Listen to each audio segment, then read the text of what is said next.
There are 3 ways to get monetized on YouTube in 574 hours. 1. Be Brad Pitt or another celebrity. What? Not Brad Pitt? 2. Be an experienced YouTuber. What? Not you either. Well, perhaps number 3 then. Rich enough to hire people to do all these jobs. Not you. Then the odds of you, I'm afraid, of monetizing a channel in 574 hours is as remote as a vegan at a Texas barbecue. But don't despair, because I managed it in 574 days from scratch, no fame, no skills. And if I can do it, so can you. There are around 144 million active YouTube channels, but only 2% get monetized because it's not easy. Picture yourself on a journey to monetization. There are many unknown unknowns you need to know about. And in this video, I'm going to fill in the blanks. Don't let what happened to my friend Justin happen to you. He invested his life savings into building a guest house as a family business. 5 years later, he was broke. He told me, Andy, if only I'd known what it would cost, I'd have built something smaller and I'd be earning something by now. Instead, he had to sell the land at a fraction of the price he paid. There's something worse than failing. It's realizing you could have succeeded if only you'd planned better. That's exactly what you need to do with YouTube. I'm going to help you in this video to count the cost of reaching YouTube monetization and for you to become that 1 in 50. No need to take notes. There's a free comprehensive guide downloadable in the video description below. It's been said a journey of 1,000 miles begins with a single step. And on YouTube, that single step is posting your first video. How many steps to reach monetization then? Let's ask the master of YouTube himself, Mr. Beast. Many videos, and it's just like people who are 7'5" and making the NBA. Like, yes, there are free cases you can find, but for the average person like us, who don't have these exceptional personalities and, backgrounds in filmmaking, just make 100 videos, improve something each time, and then talk to me on your 101st video. I'll be showing you the common mistakes people make, but before I can do that, I need to show you what each step involves using donuts. Aim to offer value. What problem are you solving for your viewers? This is your value proposition. Package attractively, that's your thumbnail. People decide in 11 milliseconds whether to click on that thumbnail or not. Label contents clearly, that's your titles and descriptions. YouTube reads these like a supermarket barcode and shows your video to the right people. Deliver on the first bite. The first 30 seconds must taste like what was promised. Donuts. For this, script writing is key. Use the best ingredients you can for a good product. That's decent sound of video. Don't overcomplicate it, but don't ignore it. You can do it with just a smartphone for a video, but most creators eventually invest in equipment. Bake it well. That's editing. No undercooking, not burnt, just right. And each time, improve the recipe. And that's through analytics, learning from feedback and making your next video step stronger. And that's a step. At first, it feels impossible, a bit like a toddler learning to walk, but after a while, it becomes second nature. Let's now count the cost. For me, each 10-minute video takes around 40 hours to produce. And as a doctor, let's say I earn £30 an hour normally. That's £1,200 of opportunity cost per video. Multiply that by 100 videos and you're looking at, for me, 120,000 hours of time value. But the cost isn't just money. It's time with family. Many relationships have cracked under the YouTube grind. Lost hobbies, fishing, gardening, exercising, things that may refresh you that may vanish. The mental strain, the highs and lows of analytics can drive you mad if it lets them. Well, more mad for some of us. And yes, there's financial cost too. Equipment, subscriptions, software. Have you heard of runners hitting the wall in a marathon? The same happens on YouTube. You can't face making another video. It happened to me.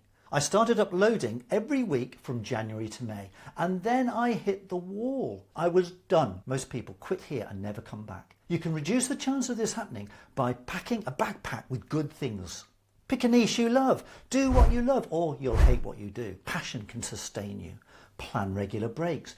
Guard your mental health. Know your own personal warning signs of impending breakdown. The YouTube algorithm doesn't punish you or reset your channel if you have a break, although it can occasionally affect customer engagement. Find partners by networking with others to journey together. Encourage one another. A burden shared is a burden halved. This is not a journey to attempt on your own unless you have no choice. Learn to celebrate small wins. Positive comments are fuel. Save them. I do. When I feel my energy dipping, I read a few and remember who I'm doing this for you, not for me. Reflect often. Notice how far you've come already and note how your skills are growing. I know it's against human nature, but try and avoid comparing yourself with others. A friend, Dr. Ruth, got monetized in only 3 months. At first I was very envious, but she's done so many things right. Way to go, Ruth. Everyone's journey will be different. For instance, her potential audience, women over 50, is about 1 billion people worldwide. My niche, doctors learning demoscopy and primary care, is closer to 1 million, i.e. 1,000 times smaller. Are you going to be a big fish in a small pond or a small fish in a big pond? That can change the equation. When I pressed pause on my YouTube for 3 months, what brought me back wasn't analytics, it was my vision. Without a vision, the people perish, and so do channels. What's your vision for your channel?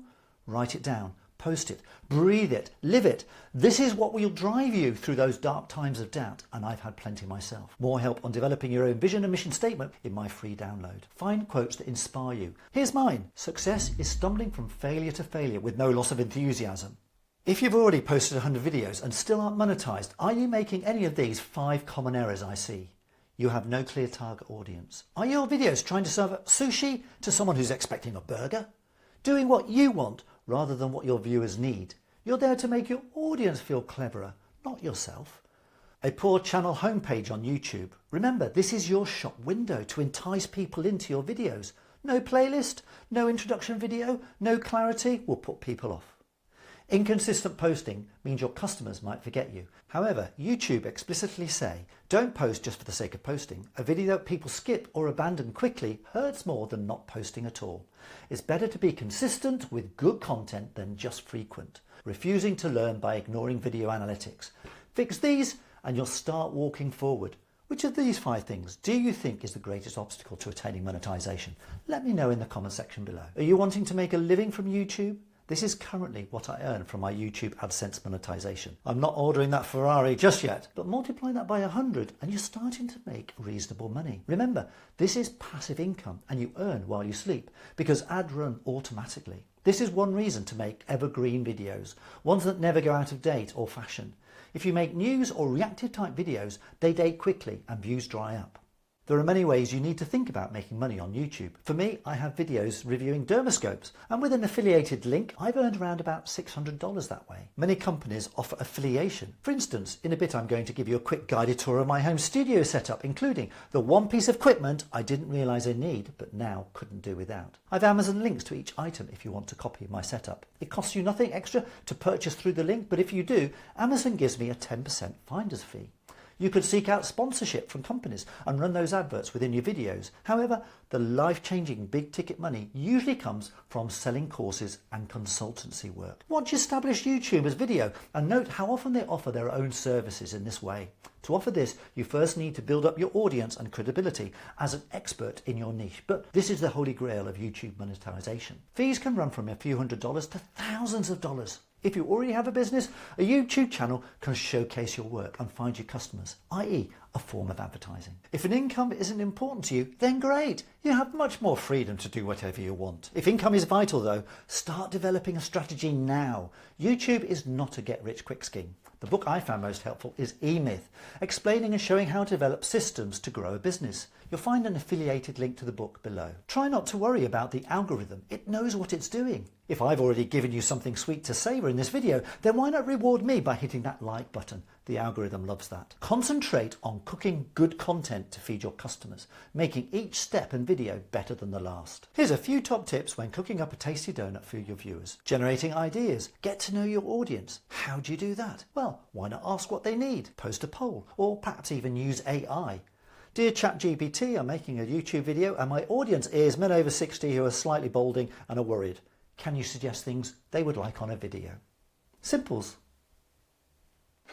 What about creating that all-important thumbnail when starting out? Well, here's a quick tip, but don't tell anybody. Copy successful ones using Canva, or if really keen, learning Photoshop to generate your own versions. Remember, a picture paints 1,000 words and is read much quicker. Titles are much easier. Try your own, but paste your script into ChatGPT and ask for a few title suggestions. Choose your favourite. Job done. Script writing, very important. When I have my video idea, I chew over it for at least a week or two. When I have a thought of an ingredient I want to include, I write it down on a post-it note. So when I come to start writing my script, I start with all these notes, organising them and develop a script timeline from there. Why not learn from Socrates? I hear he was a wise man.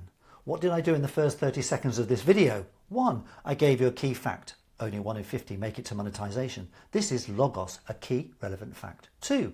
Why should you trust and listen to me? It's because I've done it. I'm monetized. This is demonstrating my ethos. In other words, credibility to speak on that subject.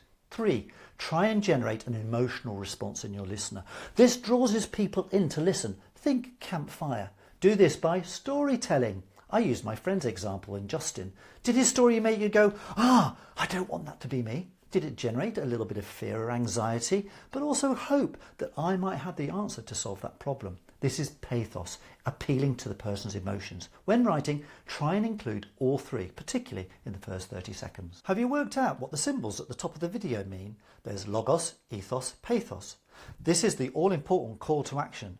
Be specific as far as you can. If you found value so far, please click the like button. Yes, please click that like button. Or tell me what you think in the comment section below. H is for hook. What are hooks? It's a phrase to grab your viewers' attention and give them a reason to keep watching. I prefer the word teaser. A hook sounds rather predatory, as if you're forcing people to do something against their will. Think of hooks a bit like this.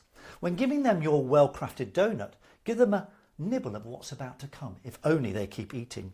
Chain your donuts together in this way to keep them watching all the way through to the end of the video.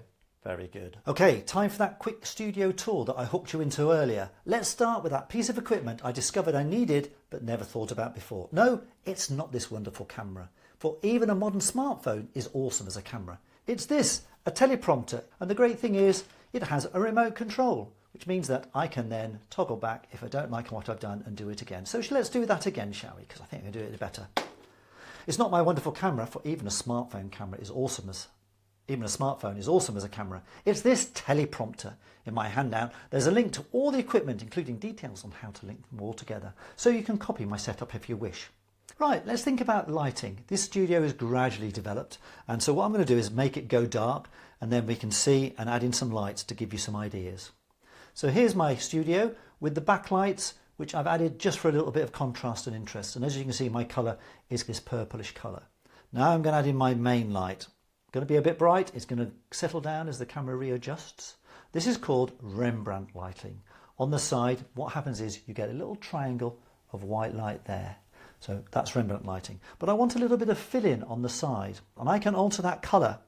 So I can change the colour so it gives me a different sort of feeling. So I'm fortunate to have a light that you can do that, but you don't need that. And that's only a very slight light. Off and back on again. Whoa, what fun. Video editing. Where do you even start? I needed something that I could learn quickly, but easily. Adding things like titles, fun transitions, making it snow or rain, thunder, lightning, music, animations, sounds, and much more. But all within one product. Would you like me to teach you how to do all this in a hands-on tutorial? Then watch this video next. Training a primary care dermoscopist for every general practice.